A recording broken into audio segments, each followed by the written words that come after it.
All right, boys. Then we're getting an athletic upper body day. A little chest and back focus, a little bit of accessories. But first things first is a quality warm-up. If you guys follow me on Instagram, you already know I start my workouts with isometrics first. So we're going to do different holds. We do this front raise hold for 15 seconds. Same for lateral raise. Once we get just proper blood flow and activation, then we can go and prime our nervous system. Some plyo pull-ups, plyo push-ups, etc. So hold this for like 10, 15 seconds. Nice up. Do the same lateral raises and yeah, we'll get to it.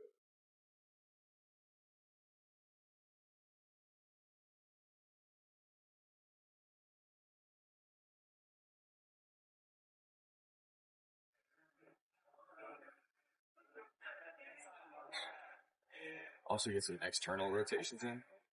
Rotate it, that's it.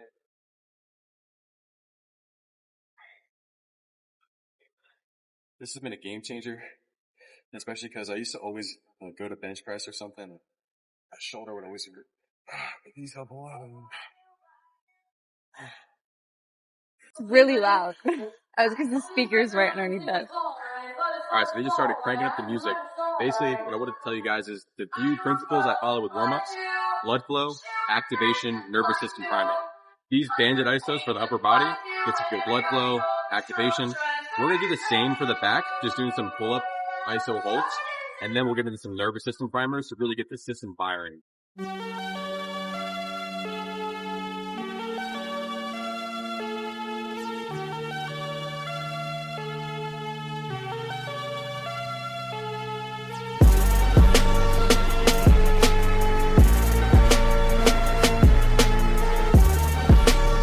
And so the reason we're doing pull-up isos and banded isos instead of reps is because isometrics allow you to get more blood flow, more motor unit recruitment. And depending on how you do it, like I do these short holds with higher intent, you're able to recruit more fast twitch muscle fibers. But yeah, the main things you guys should take away from this, the pillars of warm-up are blood flow, activation, and priming, which we're about to get into now. All right, guys, now for the primer, we're thinking quick twitch, trying to turn on the nervous system. There's a million ways to skin the cat. You can do plyo pull-ups, plyo push-ups, etc. I don't want to be too redundant because I'm going to be doing plyo push-ups and pull-ups within the session. So what I'm going to do is bed ball slams, do like some chest slams as well as some overhead slams. And I'll show you guys here what all this is doing. Get my nervous system revved up. Now we already have blood flow across the body. Get ready for the heavy lifting of the session.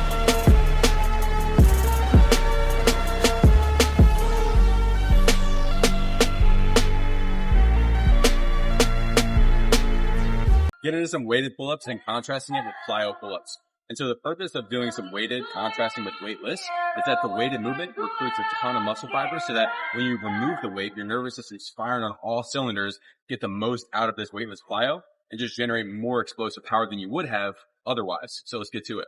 And on top of that, weighted pull-ups, plyo pull-ups, pull-ups in general, the #1 compound, only thing you need for your back.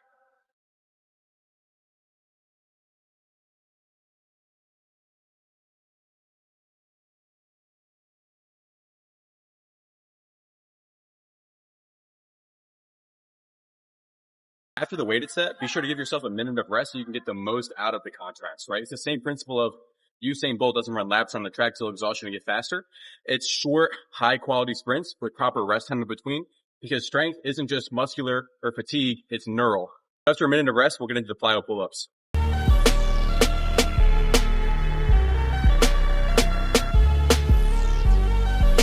Let's try to do back-to-back sets because my camera girl was not recording the first time, but the purpose of the plyo pull-ups, you have to express a ton of concentric force to elevate yourself above the bar. Then as you catch yourself, you're forcing your lats, your arms, your body to absorb your force on the way down and propel yourself again. So that's how you're really generating that explosive power. It's the same principle as like a reactive jump. So if you were like, only drop down, you have to absorb, only produce concentric. It's the same principle. All right, guys, so we hit the posterior chain with weighted pull-ups, plyo pull-ups. We're going to hit the anterior chain, little chest with some eccentric bench here with plyo push-ups. Now, the reason we're doing eccentric is because it creates a ton of tension. So imagine like slowly pulling back a slingshot. We're going to slowly control the lower and then explode up, right? And this pairs greatly with that plyo push-up, creating a ton of tension on the eccentric, getting an explosion with weight, and then transferring that power, strength, into speed with the plyo push-up. Same principle as the contrast with the weighted pull-up and plyo pull-up.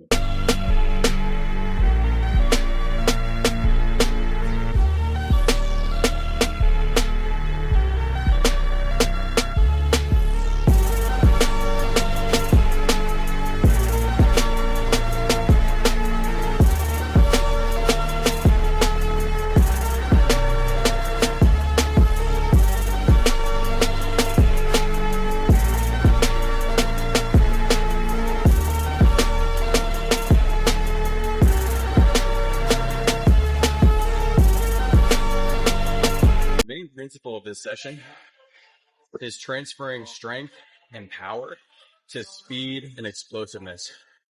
And the number one segue to get there is through contrast training, through plyometrics. A lot of people think that plyos are just for your lower body. The same principles apply to the upper body. They're just underutilized. And this is really how I went from just being strong to being strong and explosive, not just my lower body, my upper as well. Guys, so after 2 heavy contrast sets like that with this eccentric bench, the weighted pull-ups, I can tell my nervous system's fried, and you'll feel the same thing when you do something like this. After 2 sets of this, you don't want to push the envelope any further. There's no need for everything to be a contrast. So once we got that out of the way, that's like our neural work, that's like our explosive work. Now we can transition into the accessory work. So if you want some tables, do some dips, maybe do like some shoulder press, kettlebells, nothing too intense, just some maintenance work because we got all the neural and the explosive stuff out of the way. All right, we're going to some dips for accessory work. I'm a firm believer in body weight mastery for multiple reasons. I think dips are one of the best upper body compounds, but this transfers to all other pressing movements so well. So we're going to hit some dips here. Nothing too crazy, nothing weighted because the bulk of our work was earlier in the session. Just get some good reps here. Probably do like 3 sets of 15, then we'll hit some shoulders, do some core, call it a day.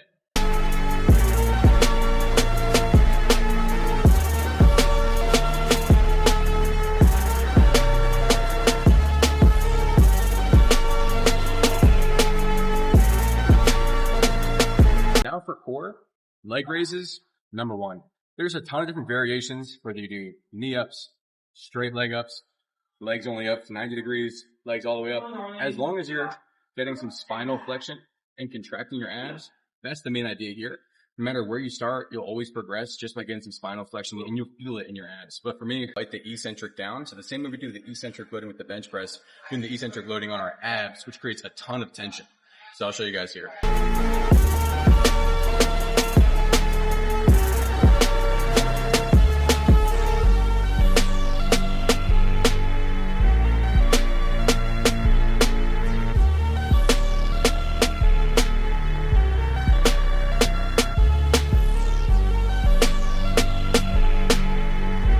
I also like those a ton because you can see how hard my upper body's working as well. It's almost like you're getting it's a compound movement for your abs. And the more ways we can get our bodies to fire synergistically, like multiple muscles at once, the more we get that functional transfer to real life situations rather than pure isolation. We get our body to fire on one accord. That's how it's going to happen in sports, in real life, etc. And with this kettlebell up, so we're doing some kettlebell alternating shoulder press. And the thing here is we want to be able to load our body side to side without having just bilateral work. So not only does this improve like individual shoulder stability, individual shoulder strength, but you're also forcing your core to stabilize. And more often, like I said, we can get our muscles to fire synergistically. Get that core to stabilize, get our whole trunk and legs to stabilize as well. The more bang for our buck we're getting with each movement. So I'll show you guys, here's one of my favorite Kegel meetings currently.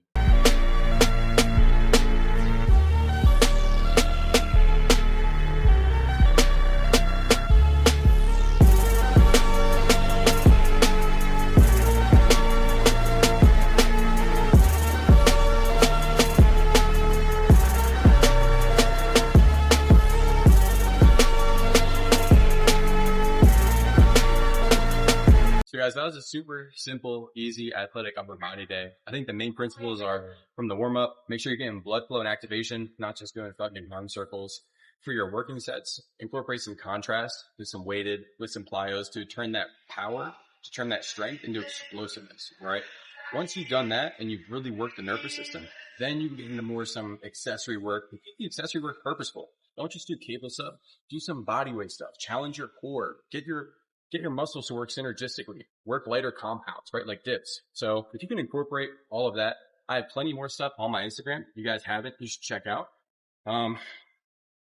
Any other questions, you can leave in the comments. Be sure to like, subscribe. I appreciate y'all boys.